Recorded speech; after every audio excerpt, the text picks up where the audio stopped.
கண்ணியத்திற்குரியவர்களே, பாலஸ்தீன மக்களை பார்க்குறோம். ஒரே ஒரு வேளை உணவு இல்லை, ஒரு வேளை உணவு இல்லை சாப்பிட்றதுக்கு.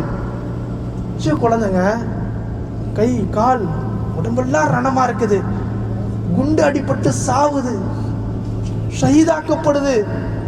எவ்வளவு சிரமம், எவ்வளவு ராகத்தை நம்மளுடைய நாட்டில் நம்ம வாழ்றோம். வீடியோவை பார்த்தா கண்ணு கலங்குது. பட்டினியும் பசியோடும் அந்த பாலஸ்தீன மக்கள் எவ்வளவு சிரமப்படுறாங்க. ஒவ்வொரு நாளும் பாட்டில்ல தானியங்களை போட்டு கடல்ல தூக்கி போடுறாங்க, அல்லாஹ் கொண்டு போய் சேர்க்கிறான். இந்த மக்களுக்காக துவா செய்ய வேண்டிய இடத்துல யார் இருக்கா? இஹ்ராம் கட்டிய நிலையில இருக்கக்கூடிய ஹாஜிகள் நாம இருக்கிறோம். இந்த பாலஸ்தீன மக்களுக்காக வேண்டி நிறைய துவாக்களை செய்யுங்க. நிறைய மக்கள் அந்த மக்களுக்காக துவா செய்யுங்க. பல சிரமங்கள், பல கஷ்டங்கள், பல நாட்கள் பட்டினிகள். அப்பயும் அவங்க நோன்பு விடலை, அப்பயும் அந்த மக்கள் நோன்பு விடலை.